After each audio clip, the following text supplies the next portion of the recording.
Assalamualaikum warahmatullahi wabarakatuh. Hai guys, berjumpa lagi dengan saya di channel iMovie. Pada kesempatan kali ini aku akan merangkum film yang berjudul Hantu Perawan Jeruk Purut. Film ini dirilis pada tahun 2008 dan disutradarai oleh Nayato Fionnuala. Film ini dibintangi oleh Ratu Felisa sebagai Wanda, Monique Henry sebagai Nadia, Reza Pahlavi sebagai Elang, Miller sebagai Lucky, Modi Janya sebagai Vina, Mastur sebagai Mono, dan Alanis Weber sebagai Helen. Film ini menceritakan tentang di mana Nadia yang sedang memergoki Elang pacarnya sedang memadu kasih dengan Wanda yang tidak lain adalah sahabatnya sendiri. Karena sakit hati, Nadia lantas pindah ke rumah tua yang berusia 70 tahun lamanya, yang dihuni oleh arwah penasaran. Setelah itu, apa yang terjadi? Penasaran dengan cerita kelanjutannya? Jangan kemana-mana, tonton sampai habis ya videonya. Sebelum lanjut ke videonya, subscribe Hello Sanak agar kalian gak ketinggalan video yang lainnya.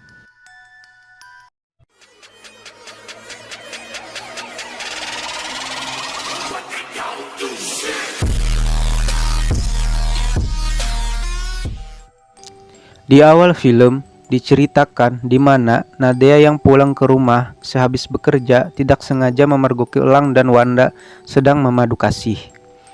Nadia terkejut melihat kejadian itu dan tak sengaja Nadia tersandung sehingga Nadia jatuh dari atas tangga yang menyebabkan Nadia mati suri.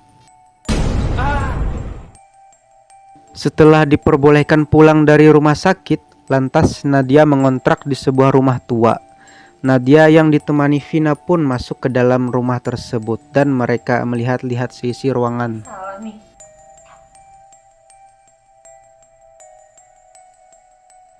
Di sini terlihat di mana Nadia dan Vina sedang main kartu dan mereka berbincang-bincang sedikit mengenai teman mereka Wanda.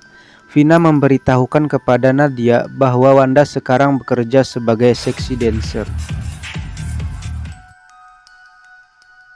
Pada malam hari, Nadia termenung sambil memandangi foto dirinya bersama Wanda dan Vina. Nadia berbicara di dalam hatinya, ia sangat ingin membalaskan rasa sakit hatinya kepada Wanda dan Elang. Tiba-tiba, TV pun hidup dengan sendirinya, yang membuat Nadia terkejut dan terheran-heran. Di sini terlihat Nadia yang masih merasa bingung dengan hal yang menimpa dirinya, pergi ke kamar mandi, dan ia melihat rambut di bak mandi. Lantas Nadia menariknya dan keluarlah sosok hantu yang sangat menyeramkan. Akan tetapi ternyata itu hanya mimpi Nadia saja. Pagi pun tiba, di mana bos Nadia yang bernama Lucky datang ke rumah menjenguk Nadia. Dan Lucky pun menanyakan keadaan Nadia sembari menyuruh Nadia untuk beristirahat sampai kondisinya benar-benar sembuh. Film pun berlanjut di mana diperlihatkan Wanda yang sedang duduk sembari melihat fotonya bersama Nadia dan Vina. Tiba-tiba lampu mati saat Wanda ingin menghidupkan lilin. Tiba-tiba sesosok hantu datang mengganggunya dan ternyata itu hanya mimpi Wanda saja. Film pun berpindah ke Mono, di mana Mono sedang membawa sesajen untuk penghuni rumah tersebut. Dan Mono meminta agar dia tidak diganggu oleh penghuni rumah tersebut. Akan tetapi penghuni rumah itu tidak bersahabat dengan Mono, sehingga Mono pun diganggu oleh penghuni rumah tersebut. Film pun berlanjut di mana Vina datang mengunjungi Nadia. Sebelum masuk ke dalam rumah, Vina melihat wanita yang berdiri di samping rumah dengan tatapan yang sangat menakutkan. Vina pun berbicara dengan Nadia tentang perasaannya berada di rumah itu. Nadia pun memberitahukan kepada Vina bahwa rumah tua itu ada penunggunya.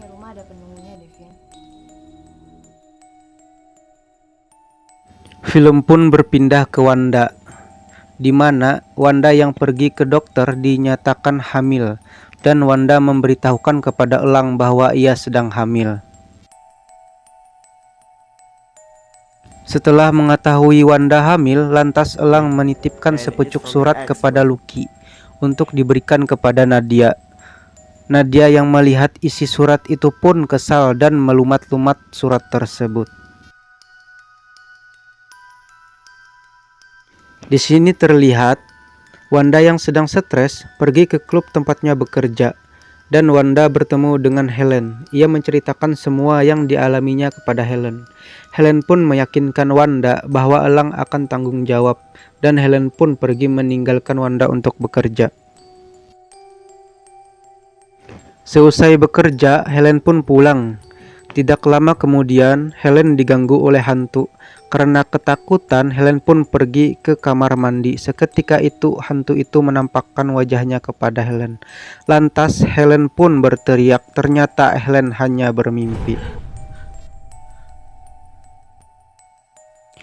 Film pun berpindah ke Nadia, di mana Nadia yang baru pulang bekerja diingatkan oleh Mono untuk memberikan sesajen kepada penghuni rumah. Dan sebelum pergi, Mono pun mengingatkan Nadia bahwa malam ini adalah malam Jumat. Setelah Mono pergi, Nadia pun masuk ke dalam rumah. Tiba-tiba, hantu penunggu rumah pun mengganggu Nadia sampai Nadia sangat ketakutan. Setelah kejadian yang dialami Nadia malam tadi, lantas Nadia pergi ke dokter untuk berkonsultasi perihal kejadian yang sering dialaminya. Dokter pun memberitahukan Nadia bahwa mati suri yang dialami Nadia tak ada hubungannya dengan kejadian yang dialami Nadia sekarang. Setelah itu, Nadia pun pulang ke rumah dan ia termenung di tempat tidur. Tiba-tiba, Nadia mengingat adegan yang dilakukan Wanda dengan Elang. Tiba-tiba ada suara orang mengetuk pintu, yang ternyata itu adalah Elang. Lantas Nadia pun menyuruh Elang keluar, akan tetapi Elang tak mau keluar sebelum Nadia mau balikan dengannya. Dan Elang mengungkapkan bahwa ia sangat menyayangi Nadia. Tiba-tiba wajah Nadia berubah. Seketika itu Elang pun langsung pergi meninggalkan Nadia. Setelah Elang pergi, tiba-tiba TV menyala dengan sendirinya. Lantas Nadia pergi ke kamar mandi, dan di sana Nadia diganggu oleh hantu penunggu rumah. Nadia yang panik dan ketakutan langsung pingsan. Tiba-tiba Nadia masuk ke alam bawah sadar, dan di sana terlihat ada pasangan yang sedang bertengkar. Setelah itu, ia lantas membunuh dan memutilasi pasangannya.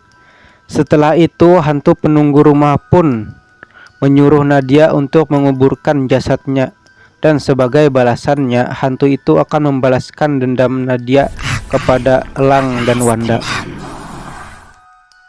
Setelah kejadian yang menimpa dirinya, Nadia pun menceritakan kepada Vina, dan Nadia memanggil Mono untuk mencari tahu soal penunggu rumah tersebut. Karena dipaksa oleh Nadia, Mono pun menceritakan semua hal-hal mengerikan tentang rumah itu. Ini memang angker. Ada penghuninya. Karena penasaran, Nadia bersama Vina pun masuk ke kamar mandi, dan mereka membuka bak mandi. Setelah itu mereka berdua terus menggali, yang ternyata di bawah kamar mandi itu terdapat ruangan bawah tanah. Lantas Nadia dan Vina memberanikan diri masuk ke dalamnya, yang ternyata di dalamnya terdapat mayat penunggu rumah yang hilang dan telah menjadi tulang belulang. Karena Nadia dan Vina sudah menemukan jasadnya, hantu penunggu rumah pun membalaskan dendam Nadia kepada Elang dan Wanda. Film pun ditutup dengan datangnya rombongan polisi untuk mengevakuasi jasad penunggu rumah tersebut. Film pun selesai.